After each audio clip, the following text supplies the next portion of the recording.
आप सभी को प्रेज द लॉर्ड। प्रभु यीशु मसीह के मधुर मीठे नाम में जय मसीह की। खुदा का धन्यवाद हो कि परमेश्वर ने एक बार फिर से अपने जीवित कलाम को लेकर आपके बीच में आने का अनुग्रह दिया। मैं खुदा का धन्यवाद करती हूँ। परमेश्वर पिता आज वचन में आपको, मुझको, संसार के लोगों से, अपने प्रजा से कहना चाहता है, कहता है। हम देखते हैं यशाया 30 का 19 वचन। हे सिय्योन के लोगों, तुम यरूशलेम में बसे रहो, तुम फिर कभी ना रोओगे।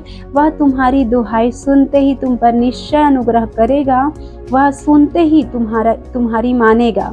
यहाँ पे परमेश्वर का वचन अपनी लोगों से, अपनी प्रजा से कहता है कि हे सिय्योन के लोगों, तुम यरूशलेम में बसे रहो। परमेश्वर की आज्ञा है यरूशलेम के लोगों के लिए, परमेश्वर के प्रजा के लिए, कि तुम यरूशलेम में बसे रहो।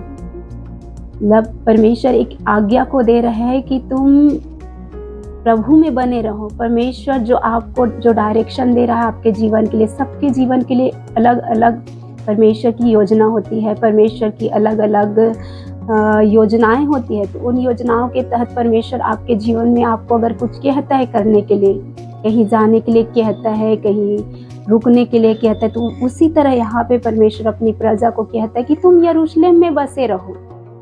मतलब परमेश्वर की उपस्थिति में आपको बने रहना है, परमेश्वर की आज्ञा में आपको बने रहना है, परमेश्वर के भय में आपको बने रहना है, परमेश्वर की इच्छा में आपको बने रहना है। परमेश्वर की इच्छा क्या है आपके जीवन के लिए, उससे जानना है और उसके अनुसार आपको उस इच्छा को पूरा करना है और बने रहना है, परमेश्वर की उपस्थिति में चलना है।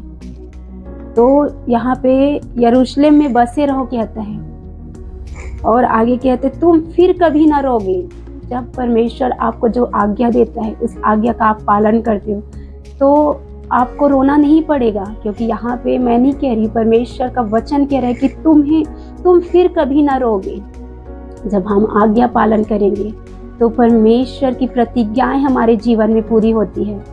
और हमारे जीवन में कितनी भी बड़ी समस्या क्यों ना हो, कितनी बड़ी आंसुओं के दौर से हम गुजर क्यों नहीं रहते हो, तो परमेश्वर वहाँ पे भी हमारे रोने को, हमारे विलाप को आनंद में बदल देता है। और यहाँ पे कह रहा है कि तुम्हें रोना ना पड़ेगा, फिर कभी नहीं रोओगे कहता है परमेश्वर, और वह तुम्हारी दुहाई सुनते ही तुम पर निश्चय अनुग्रह करेगा। और यहाँ पे जिस भी विषय के लिए आप परमेश्वर से दुहाई देंगे, प्रार्थना करेंगे, परमेश्वर को पुकारेंगे कि हे दाऊद की संतान, हे यीशु नासरी, मेरी ये समस्या है, मुझ पर अनुग्रह कर और इस समस्या से मुझे छुड़ा, इस परेशानी से मुझे छुड़ा। तो आप जब यीशु मसीह को दुहाई देंगे, अपनी बातों को परमेश्वर के सम्मुख रखेंगे, अपनी मन की पीड़ाओं को परमेश्वर के सम्मुख रखेंगे, तो परमेश्वर यहाँ पे कहते हैं निश्चय परमेश्वर तुम पर अनुग्रह करेगा कहता है। परमेश्वर निश्चय ही आप पर अनुग्रह करेगा, वो छोड़ेगा नहीं आपको। सुनकर, आपकी प्रार्थनाओं को सुनकर, आपकी दुहाई को सुनकर वो सो जाए, ऊँघ जाए, या अनदेखा या अनसुना कर दे मनुष्यों के समान, ऐसा वो परमेश्वर नहीं है। वो परमेश्वर चाहता ही है कि हम अपनी बातों को, अपनी दुखों को, अपनी तकलीफों को, अपनी पीड़ाओं को, अपनी चिंताओं को प्रभु के सम्मुख रखे, प्रभु को बताए, प्रार्थना करे परमेश्वर से। और जब प्रार्थना करे तो विश्वास भी करे, तब परमेश्वर अपने अनुग्रह को हमारे जीवन में देता है। और परमेश्वर का अनुग्रह हमारे जीवन के लिए काफी है। जो हमें दिखता है, मनुष्य को लगता है कि ये नामुमकिन, ये हो ही नहीं सकता है, वो परमेश्वर के अनुग्रह से वो बड़े नामुमकिन जो काम है, वो परमेश्वर हमारे जीवन में उस आश्चर्य कर्म को कर देता है। तो परमेश्वर आगे कहते हैं वह सुनते ही तुम्हारी मानेगा। परमेश्वर सुनते ही तुम्हारी मानेगा, वो विलंब नहीं करेगा, क्योंकि वो हमारी आवश्यकता जरूरत को जानता है, हम कौन से तकलीफ से गुजर रहे हैं। परमेश्वर सुनकर अनसुनी नहीं करे, वो सुनते ही तुम्हारी मानेगा कहता है। आगे वचन में 21 वचन में कहता है, जब कभी तुम दाहिनी या बाईं ओर मुड़ने लगो तब तुम्हारे पीछे से यह वचन तुम्हारे कानों में पड़ेगा, मार्ग यही है, इसी पर चलो। यहाँ पे परमेश्वर का वचन कहता है, जब कभी तुम दाहिनी या बाईं ओर मुड़ने लगो तब तुम्हारे पीछे से। जब हम दाहिनी और बाईं ओर मुड़ने लग जाते, कभी कभी समस्याएं इतनी बड़ी होती है, हालात हमें दबाने की कोशिश करता है, तो हमें कुछ समझ नहीं आता है, तो हम कभी कभी गलत डिसीजन लेने लग जाते हैं कि हमें जाना कौन से मार्ग में, हमें क्या करना है। तो ऐसे समय में, ऐसे विपरीत समय में जब हमें कुछ भी सही रीति से सूझ नहीं रहा होता है, तो उस टाइम में परमेश्वर का वचन, परमेश्वर हमें कहेगा कि इस मार्ग में तुझे चलना है। परमेश्वर हमारी अगुवाई करेगा जी। जब हम दाहिने और बाएं मुड़ जाएंगे, मुड़ने के लिए सोचेंगे, तो परमेश्वर हमें सही मार्ग में हमारे पैरों को स्थिर करेगा और चलाएगा। वो हमें नाश की ओर बढ़ने नहीं देगा। लेकिन यहाँ पे सबसे पहला काम हमें परमेश्वर कह रहा है कि हे मेरी प्रजा के लोगों,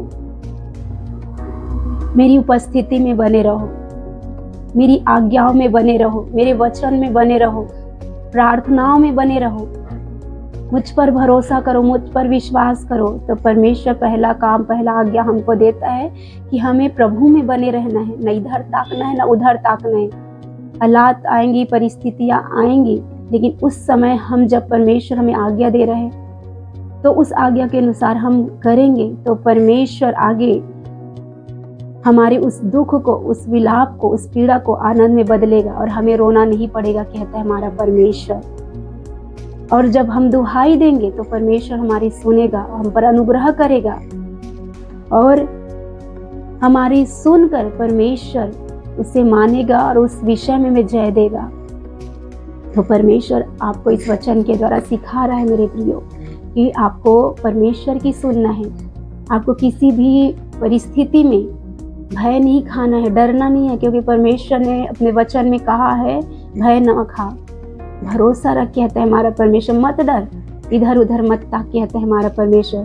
तो आप इधर उधर ताकने से पहले परमेश्वर की ओर अपनी दृष्टि को लगा। जब भी आपके जीवन में कोई ऐसा हालात, परिस्थिति आती, हर समय परमेश्वर की ओर ताके, परमेश्वर को निहारे, परमेश्वर से पूछे कि खुदा मेरे लिए करना सही है नहीं है। हर बात के लिए प्रभु से पूछे, पवित्र आत्मा से पूछे, क्योंकि परमेश्वर ने अपना उत्तम सहायक पवित्र आत्मा को आपको, मुझको दिया है। तो पवित्र आत्मा हमारा उत्तम सहायक है। तो जो परमेश्वर हमारी सहायता करेगा, अपनी आत्मा के द्वारा हमारी अगुवाई करेगा और उसके अनुसार हम चलने में, करने में चौकसी करेंगे, तो खुदा हमें हमारी समस्याओं पर जय देगा, हमारी सुनेगा भी, हमारी मानेगा भी और हमारी समस्याओं का हल भी निकालेगा। तो आपको इस वचन के द्वारा परमेश्वर आशीष करे। आप सबको प्रेज़ द लॉर्ड।